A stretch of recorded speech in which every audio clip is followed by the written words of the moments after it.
Eh bien, bonjour et bienvenue dans une nouvelle vidéo de l'Académie du Web Design. Aujourd'hui, nous allons voir ensemble comment utiliser les variables dans Figma. Cela signifie en fait que nous allons pouvoir paramétriser nos actions, nos prototypes dans Figma en utilisant le fait que des emplacements de stockage, que l'on appelle généralement des variables, vont pouvoir être manipulés, modifiés, édités, de façon à avoir leur contenu reflété dans nos mises en page.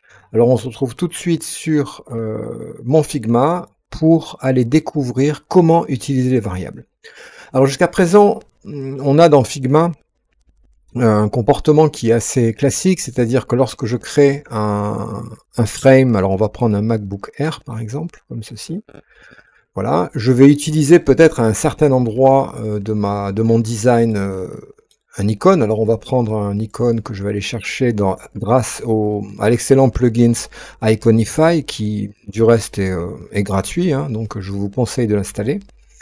Je vais aller chercher un cœur, comme ceci. Donc on va le prendre en rose, pourquoi pas, et on va l'importer comme une icône. Voilà, donc là j'ai quelque part dans ma mise en page un cœur. Et l'idée en fait c'est que à côté de ce cœur, je vais avoir un titre qui va représenter le nombre de fois où j'ai aimé un produit par exemple. Donc on a un champ qu'on va éditer, comme ceci.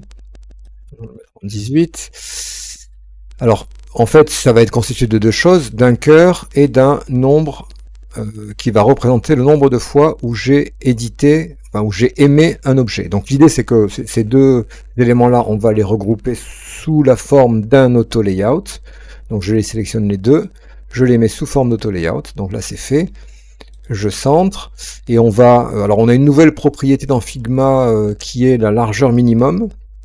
On peut mettre une largeur minimum et une largeur maximum, c'est-à-dire que ça nous permet d'éviter qu'il y ait une modification des emplacements des éléments au cas où la largeur ne soit pas suffisante, ou au contraire, au cas où elle soit trop importante. À ce moment-là, ça va figer les éléments, ça va les figer, avec une largeur minimum et une largeur maximum. Alors là, donc dans cet auto-layout, j'ai un composant, et ce composant, imaginons qu'il apparaît dans mon en-tête, hein, sur le site par ici, par exemple. Alors l'idée en fait, ça serait d'avoir quelque part ici on va dire qu'on a par exemple des produits. Donc je vais dupliquer trois faux produits. Hein. 3, comme ceci. Ces produits-là, alors on va mettre des images. Alors je vous recommande également le plugin Unsplash pour Figma, qui aussi est gratuit, qui vous permettra de mettre très simplement des images dans votre mise en page. Alors je vais mettre des images de nourriture par exemple. Voilà. Et ensuite, alors on va mettre 3 titres, hein, donc on va appeler ça par exemple un produit 1. Donc, je vais le mettre ici. Je vais dupliquer celui-là ici, et on va dire qu'ici on a un produit 2 et ici on a un produit 3. Voilà. Et ensuite, on va avoir, alors, encore un petit... Alors, on va le créer nous-mêmes, du coup, pour le coup, cette icône, on va faire un petit plus. Donc, je vais aller zoomer à côté de mon produit pour voir un petit peu la taille de cet élément-là. Donc, je vais faire un petit plus comme ceci. Voilà, je vais le dupliquer, je vais le tourner comme ceci. Voilà, et là, on va alors mettre toujours dans cette couleur un peu rose, comme ceci. Et je vais appliquer une union pour n'en faire qu'un seul élément. Voilà. Donc là, je vais avoir un petit plus ici, par exemple. Et je vais prendre cet élément-là, et je vais en faire un composant. Donc je vais cliquer sur composant, je vais ajouter un variant pour l'état au survol. Alors au survol, je vais changer la couleur simplement, je vais l'assombrir un petit peu, comme ceci. Donc voilà. Et on va relier les deux états. Donc on va prendre au niveau du prototype, on va prendre le premier état qu'on va relier while hovering, on va changer en propriété 2. Voilà. Donc là j'ai fait mon composant que je vais donc garder à l'extérieur et je vais utiliser une instance de ce composant-là dans les assets de manière à le mettre dans ma mise en page. Donc je vais mettre des plus ici, un plus ici. Et en fait, l'idée, ça va être... Alors, je vais en mettre d'autres aussi. Je vais dupliquer celui-ci pour le mettre sur le produit d'à côté, comme ceci. Relier ici, et un dernier ici. On va mettre ici. Alors l'idée, ça serait, quand on clique sur le bouton plus, d'augmenter le compteur qui est en haut sur le nombre de cœurs. Hein, ça serait le comportement qu'on souhaiterait effectuer. Alors, pour ce faire, on va utiliser les variables. Puisque grâce aux variables, on va pouvoir créer une variable. Alors une variable, qu'est-ce que c'est? C'est simplement un emplacement en mémoire qui est alloué. Et dans cet emplacement-là, on va pouvoir y stocker une information. On va pouvoir y stocker une couleur, on va pouvoir y stocker un nombre, une chaîne de caractères, un booléen, c'est-à-dire une information vraie ou fausse. Bref, c'est un emplacement de stockage qu'on va réserver et qu'on va pouvoir récupérer, afficher, modifier, etc. Alors Figma le propose aujourd'hui, donc on va l'utiliser puisque c'est quand même très intéressant. Alors pour ce faire, pour les variables, on va faire la manipulation suivante. Donc on trouve la gestion des variables dans Design, hein, sans rien sélectionner, on a accès tout de suite, donc au-dessus des styles locaux, on a accès aux variables locales. Donc je vais cliquer sur le petit outil de réglage, de façon à aller... Alors c'est enregistré, c'est regroupé sous forme de ce que l'on appelle de collection. On va pouvoir créer différentes collections, mais globalement, on va créer une nouvelle variable. Alors la variable sur Figma, pour l'instant, possède 4 caractéristiques différentes. Ça peut être une couleur, un nombre, une chaîne de caractères ou un booléen. Donc moi je vais prendre un nombre, puisque je souhaite créer un compteur, et donc je vais appeler cette variable compteur. Donc je lui donne un nom, et c'est grâce à ce nom-là qu'après je pourrai la récupérer. Alors elle a une valeur par défaut, elle pourrait très bien avoir par défaut la valeur 10, hein, donc là il n'y a aucun souci. Nous on va la laisser à la valeur 0 par défaut, et donc j'ai créé ma variable. Alors une fois que ma variable est créée, en fait, ce que je veux ici, finalement, c'est l'afficher. Donc, ce que je vais faire, c'est que je vais cliquer sur le texte, ici, et lorsque le texte est sélectionné, je vais aller sur le petit icône dans la partie texte des propriétés de Figma sur la droite, et je vais aller cliquer sur appliquer une variable, ici, ce qui va me permettre de récupérer, d'avoir accès à toutes les variables qui ont été créées dans mon design. En l'occurrence, la variable que j'ai créée s'appelle compteur, donc je vais cliquer sur compteur de façon à l'associer à ce champ. À partir de maintenant, ce champ n'est plus un champ texte standard, c'est un champ qui est relié au contenu qui est stocké dans la variable compteur. Alors pour le prouver, on va retourner dans les variables locales, et si maintenant dans la variable locale je change la valeur contenue dans la variable compteur, comme ceci, on va voir que tout de suite, la mise en page reflète le contenu de la variable. Alors c'est particulièrement intéressant puisque on a maintenant un lien entre la fonctionnalité et l'affichage de cette même fonctionnalité. Alors l'idée serait, alors dans les variables locales, je vais remettre à 0. L'idée serait de pouvoir, grâce au bouton plus ici, et au bouton moins d'ailleurs aussi également, qu'on va faire, ça serait incrémenter ou décrémenter le nombre de j'aime dans cette partie haute du site internet.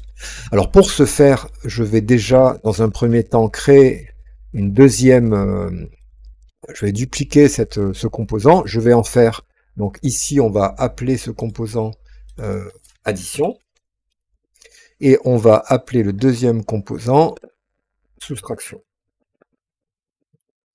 Voilà, donc je vais modifier un petit peu à l'intérieur de ce composant. Je vais modifier, voilà, ça va devenir, alors c'est pas celui-là, je vais le garder, c'est plutôt l'autre que je vais enlever. Voilà, un moins, ici, un moins. Voilà, donc là on vérifie bien qu'ils sont toujours reliés. Donc au hover, il passe à celui-là, donc là c'est parfait. Alors ce qu'on va créer maintenant, c'est un troisième état, puisqu'on a un état normal, un état lorsqu'on survole le composant, on va créer un nouvel état qui va être lorsque l'on clique sur le composant. Donc j'ajoute un nouvel état qui est au clic. Alors, ce qui se passe en fait, c'est que on va relier ces deux états à l'état au clic, hein, puisque je peux, voilà, et donc au clic, ce qu'on va faire, c'est qu'on va aller dans le petit menu qui s'ouvre ici. Alors alors on va déjà changer peut-être au clic, on va revenir, donc c'est bon, on est dans la bonne couleur, il n'y a pas de souci. Donc je reprends mes deux états, je vais les relier tous les deux. Alors, je l'ai déjà fait ici, pardon. Hop, ici, il est là, hein, on clique. On va aller setter la variable, hein, c'est une nouvelle, on a une nouvelle possibilité. Donc je reviens juste quelques secondes auparavant dans ma démonstration. J'ai ici l'état au survol qui m'amène sur celui-ci. Et lorsque je survole, je vais relier l'état ici au clic. Et enfin ici, je vais avoir un événement qui va être au clic. Je ne vais pas changer d'état de mon composant, mais simplement je vais aller sélectionner donc cette nouvelle possibilité qui est cette variable, qui va me permettre de récupérer une variable, donc qui est la variable compteur, ici, et je vais pouvoir écrire une expression de façon à la modifier. Donc la variable s'appelle compteur. Qu'est-ce que je souhaite faire? Lorsque je clique sur le bouton plus, je souhaite incrémenter de 1 unité la variable compteur. Donc il me suffit pour cela de cliquer sur le nom de la variable, compteur, ensuite de cliquer sur addition, donc ça va me faire plus, et là de rajouter un 1. Voilà, donc là j'ai ajouté 1 au contenu qui se trouvait dans la variable compteur. Donc au début il y avait 0, je clique une fois il y aura 1, et si je clique une deuxième fois, eh bien il y aura 1 qui est sa variable, sa valeur courante, plus 1, il y aura 2, 3, etc. etc., etc. Donc là, par défaut maintenant, on voit d'ailleurs hein, le fait qu'on associe une variable à ce bouton, qu'on modifie une variable, on le voit tout de suite dans ici dans l'interface de Figma. Alors théoriquement, comme j'ai mis une instance de ce bouton-là, on devrait déjà pouvoir, en prévisualisant MacBook Air, donc là je vais prévisualiser le prototype, comme ceci. On va lancer le prototype. On devrait déjà, lorsque l'on clique sur le plus, avoir une modification de la valeur. Donc lorsque je clique sur le bouton plus, je vais avoir, on voit 1, 2, 3. Alors c'est une variable globale, donc 4, 5, 6. Hein, on voit qu'on peut rajouter 8. À partir de n'importe quel bouton, on peut venir accéder au contenu de la variable globale. Donc ça marche pour le plus. Ce qu'on va faire maintenant, c'est qu'on va effectuer la même opération pour le moins. Alors le moins, ça va être un petit peu différent, donc je vais créer ici un nouveau variant pour l'état appuyé. Je vais sélectionner les deux états précédents, donc de survol, que je vais relier à l'état appuyé. Et au clic, ce que je vais faire, c'est que je vais aller setter la variable, alors la variable compteur. Alors l'expression sera la variable compteur moins 1. Alors la chose c'est que, attention, parce que si je fais ça, alors on va voir si ça fonctionne, il faut d'abord que je mette un bouton moins dans ma mise en page. Donc je vais mettre ici un moins pour pouvoir l'utiliser en fait. Hein. Hop, comme ceci. Voilà. Donc ce bouton moins, on voit que ça fonctionne, hein, puisqu'on est en train de décrémenter la valeur du compteur de 1. Ça marche. 7, là on incrémente, 8, 9. La seule chose qui va se passer, c'est que si on vient au-dessous de 0, eh bien on va passer dans les négatifs, puisqu'on n'a pas mis de barrière, donc là c'est surtout ce qu'on veut éviter en fait. Alors comment on va éviter cela? Eh bien ce qu'on va faire, c'est que on va utiliser une propriété conditionnelle. Donc c'est aussi des nouveautés de Figma, c'est le fait de pouvoir mettre des conditions au traitement. Alors tout ça, ça vient du fait que les outils no-code commencent à évoluer de plus en plus et que donc on retrouve de plus en plus de fonctionnalités annexes dans les programmes. Donc c'est pour ça que Figma, qui à l'origine sert à faire du design de maquettes, eh bien commence à avoir de plus en plus de fonctionnalités de programmation. C'est pas compliqué, mais ça nous permet d'aller beaucoup plus loin. Donc, dans mon composant ici, moins, en fait, ce que je voudrais, hein, ici, dans le clic, c'est, alors je vais sélectionner les deux, c'est que la variable compteur qu'on soustrait, en fait, le fait qu'on soustrait 1 à la variable compteur, ce que je voudrais, c'est que y ait une condition. Alors pour le faire, ce qu'on va faire, c'est que on va de ne pas faire directement cette variable, mais on va prendre le deuxième onglet, enfin le deuxième élément de menu qui est conditional. Et cette condition, c'est simple, c'est si une certaine condition est remplie, alors il y aura une action. Sinon, eh bien, il y aura une autre action. Alors la condition est simple, c'est si le compteur est supérieur à 0, donc on va rentrer greater than 0, donc ça c'est la condition. Et en fait, ce qu'on va faire, c'est que l'action sera, eh bien, on décrémente. Donc on fait cette variable, compteur, to, compteur, moins 1. Voilà, là on fait ça, ça nous permet, compteur, moins 1, ça nous permet de décrémenter le contenu de la variable que dans le cas où le compteur est supérieur à 0. Si jamais le compteur est inférieur à 0, à ce moment-là il faut surtout rien faire, donc il n'y aura pas de partie sinon, puisque c'est le seul cas où on souhaite agir. Alors théoriquement, si on reprend notre maquette, ici, on est à 1, donc on va décrémenter à 0, et ensuite on voit que même si je clique, il ne se passe absolument rien, puisqu'on a limité la valeur à 1. Là on peut monter, et là on peut descendre, et la valeur est limitée ici, partout où on aura le composant à la valeur 0. Donc les variables dans Figma, c'est très intéressant, ça va nous permettre d'aller beaucoup plus loin dans le prototypage parce que on a à la fois la possibilité de définir des variables, mais on a également la possibilité d'utiliser des actions conditionnelles suivant le contenu de ces variables ou suivant d'autres paramètres. C'est vraiment particulièrement intéressant et c'est voilà ce que je voulais vous montrer aujourd'hui dans ce tutoriel.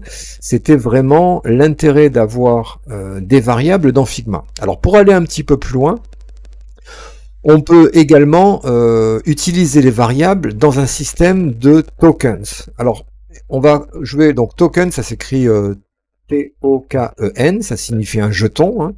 Et le système de jetons, c'est un système qui va nous permettre de faire des choses assez intéressantes. Alors, je vais vous montrer un deuxième exemple de ce qu'on peut faire avec les variables. Donc, je vais supprimer tout ça. J'ai une mise en page, on va dire une page d'accueil, hein. Je souhaiterais avoir deux versions, une version light et une version dark, hein. Une version qui nous permet d'avoir un mode nuit, si vous voulez. Donc, j'ai deux solutions pour faire ça. Je peux très bien faire plusieurs écrans reliés avec un bouton où sur chaque écran j'ai une version donc normale et une version sombre. C'est tout à fait faisable, hein. Ici je mets une version sombre, mais seulement ça fait multiplier le nombre d'écrans. Donc là imaginons que j'ai par exemple ici un bouton, hein. Donc là j'aurai un bouton arrondi ici comme ceci qui serait de couleur par exemple rouge, et là sur la version dark le bouton serait plutôt de couleur blanche comme ceci, et j'aurai un switch qui me permettrait de faire exactement la même chose. Alors avec les variables on peut directement avoir ce résultat avec un seul écran, c'est-à-dire qu'on n'a pas besoin de multiplier le nombre d'écrans, on va uniquement utiliser la puissance des variables et des tokens de façon à créer un mode sombre et un mode clair. Alors comment ça va fonctionner? Je vais mettre dans la mise en page pour faire cette démonstration un bouton. Donc je vais mettre ici un bouton par exemple About. Hein. Donc ça. On va faire Alt V, Alt H. Voilà, là je les mets entre eux. Alors je vais un petit peu être un peu plus bold pour que ce soit bien visible. Je vais faire 24. Voilà. Ok, là on est bon. On a un bouton, on va dire, et par exemple, on aurait donc aussi un fond à ce MacBook Air, donc sur mon frame, on aurait un fond très clair, hein, parce qu'on est dans le mode clair ici, comme ceci, et on va rajouter un titre, mon site internet, qui serait un titre, alors pour le coup en régular, comme ceci, alors beaucoup plus grand, hop, comme ceci. Voilà, donc là on aurait donc la partie, ça serait le light site, et le dark mode, on va vouloir le dégrader en un autre système qui va être un système. Alors on va le dessiner tout de suite. Hein. Le dark mode, il va être comme ceci, c'est-à-dire qu'il va avoir un fond très sombre, noir. On va avoir le texte qui va lui par contre être en fond très clair, et puis on va également ça qui va basculer en mode on peut laisser comme On peut laisser comme ça, celui-là. Et par contre, le texte, lui, va passer en mode clair. Voilà, donc on aurait un mode normal et un dark mode. Pour ce faire, on va utiliser les variables et on va utiliser les tokens. Alors, les variables, on va aller donc dans la partie locale variable. Alors, je vais supprimer ce... on va supprimer ça, delete variable, voilà. Et je vais donc créer différentes variables. Alors, je vais créer donc, en fait, des variables pour les couleurs. Donc, j'ai 3 couleurs dans ma mise en page. Je vais créer 3 variables de type couleur. 2, 3. Alors, la première variable, je vais l'appeler black color.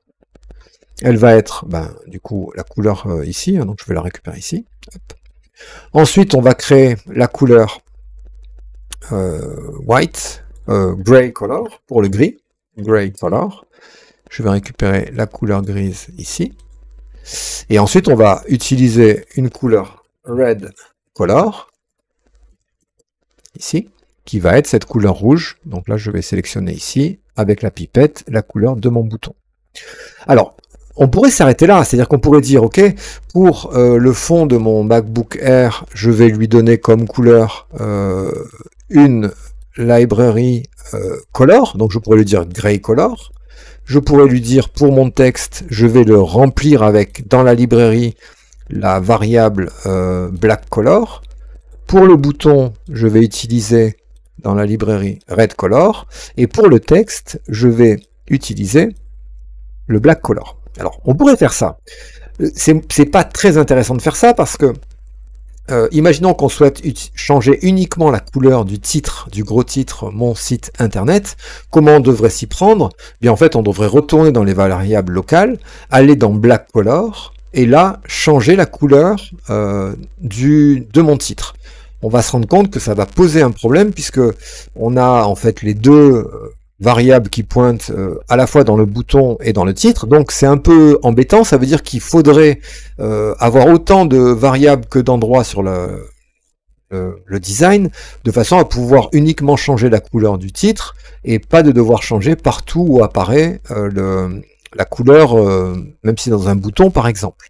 Donc ça, c'est pas une bonne idée, et c'est pour ça qu'on va introduire la notion de token. Alors pour les tokens, ce que nous allons faire, nous allons créer une nouvelle variable, qui pour le coup va être une variable chaîne de caractères, hein, toute simple, qu'on va appeler titre.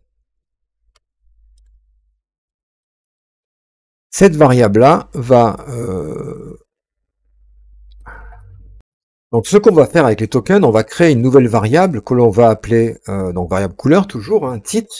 Alors on peut même mettre titre H1 si on veut, hein, pour bien différencier. On va créer une nouvelle variable couleur qu'on va appeler button. On va créer une nouvelle variable qu'on va appeler button text. Donc l'idée c'est de définir les zones différentes, hein, qui est un titre H1, un bouton, couleur du bouton, hein, button, le texte du bouton et une nouvelle variable qui va s'appeler layer background, par exemple, hein, c'est-à-dire le fond de couleur. C'est le fond qu'on pourra utiliser pour le final derrière. Une fois qu'on a fait ça, ce qu'on va faire, c'est que le titre H1, au lieu de lui donner évidemment une couleur, on va aller le relier ici, dans la librairie, à la couleur gray color, comme ceci. Ensuite, le titre bouton, on va le relier à la couleur red color. Le button text, on va le relier à black color. Et le layer background, on va le relier à la couleur grise, gray color. Voilà, donc là on a défini des tokens, hein, donc c'est les tokens titre H1, button text, layer background. Et ces tokens-là, on va les associer maintenant aux éléments de l'interface. Donc je vais prendre MacBook Air, dans Fil, avant j'avais Gray Color, mais maintenant ce que je vais faire, c'est que je vais mettre dans le fil Layer Background. Ensuite, je vais utiliser le titre H1, dans le fil, au lieu de Black Color comme j'avais précédemment, je vais mettre titre H1. Ensuite, dans le bouton, je vais aller mettre, au lieu de Red Color, Button, et dans le texte du bouton, au lieu de Black Color, je vais mettre Button Text. Le fait de faire ça, c'est assez intéressant parce que ça va me permettre maintenant que mon interface est tokenisée, alors déjà je vais mettre le titre H1 à Gray Color, c'était pas ça, donc on va le mettre à Black Color, comme ceci. Maintenant, en fait, je vais pouvoir beaucoup plus simplement modifier des éléments de mon interface. C'est-à-dire que, par exemple, si je ne veux changer que la couleur du texte de mon bouton, je vais uniquement sélectionner mon bouton ici, donc mon texte, aller dans le fil, button text, donc là il est sur button text, donc quand je vais revenir sur la variable locale button, j'ai associé ça à red color, mais si je veux changer ce lien, eh bien, lorsque je vais aller par exemple dans red color ici, eh bien ça va toucher uniquement le fond de mon bouton, puisque on a un lien entre le token bouton et la red color. Je peux même d'ailleurs à partir de maintenant, donc c'est ce qu'on faisait tout à l'heure, c'est changer uniquement le titre de mon texte ici.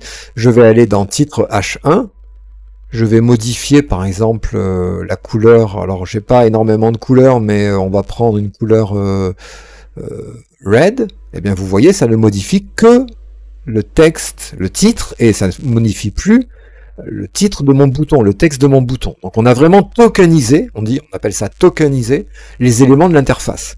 On va même pouvoir aller plus loin, on va même pouvoir créer alors je vais remettre mon titre ici, hop, titre H1, voilà il est en noir, donc ça c'est bon. On va pouvoir créer un mode sombre et un mode normal à partir de ça. C'est-à-dire qu'une fois qu'on a déterminé ces variables ici, on va cliquer à côté sur le plus de façon à créer un nouveau mode d'enregistrement des variables. Lorsque je vais cliquer sur le plus ici, je vais cliquer un mode 1 que je peux appeler par exemple light et un mode 2 que je peux appeler dark, comme ceci. Alors ces modes-là, lorsqu'ils sont créés, on peut y accéder dans page ici, quand rien n'est sélectionné. Ici, on va les retrouver, light et dark. Une fois que c'est fait, il me suffit de modifier finalement les éléments d'interface de façon à l'adapter. Par exemple, dans le mode dark, le layer background n'est pas gris mais est noir. Donc je fais black color. Le titre est blanc, donc titre H1, je vais utiliser alors on va mettre du gray par exemple, gray color. Ensuite on a le bouton qui est en rouge, donc ça bouge pas, et le titre du bouton, le texte du bouton qui est non pas en noir mais en gray, on va le mettre en gray aussi. On pourrait créer une couleur blanche aussi si on voulait. Donc j'ai un mode light qui est celui-ci à gauche et un mode dark qui est à droite. L'avantage c'est que maintenant en fait en retenant uniquement un seul élément, on n'a plus besoin d'avoir deux éléments. Et bien si on bascule ici le mode de page, dans la collection, je peux, alors par défaut il est sur light, mais si je passe sur dark, voilà ce que ça donne. En fait, il va prendre le deuxième mode de variable et il va l'appliquer à la mise en page. Donc c'est très intéressant parce que ça nous permet de paramétriser tous nos designs de façon à avoir quelque chose qui soit très simple, puisque maintenant ici c'est très simple. Si je veux modifier le rouge partout, je vais aller modifier ce rouge là, je vais prendre une autre couleur et tout va basculer ici. Enfin, en tout cas, dans le mode light, évidemment, pas dans le mode dark. Il faut que je revienne sur le mode light, voilà. Et ça me permet d'avoir au même endroit des variables de couleur. On peut également créer des variables de nombre, des chaînes de caractères, des booléens. Tout ça va être regroupé au même endroit. Et grâce aux interactions, aux tests conditionnels et aux variables, je vais pouvoir créer des designs qui vont être beaucoup plus aboutis que si je n'avais juste un simple outil visuel. Voilà, donc j'ai fait, je pense, le tour de ce que je voulais vous montrer sur les variables dans Figma. Si vous avez des questions, n'hésitez pas dans les commentaires à les poser. Abonnez-vous à ma chaîne si ce n'est pas encore fait. Je vous dis merci pour votre attention et je vous dis à bientôt pour une nouvelle vidéo de l'Académie du Web Design.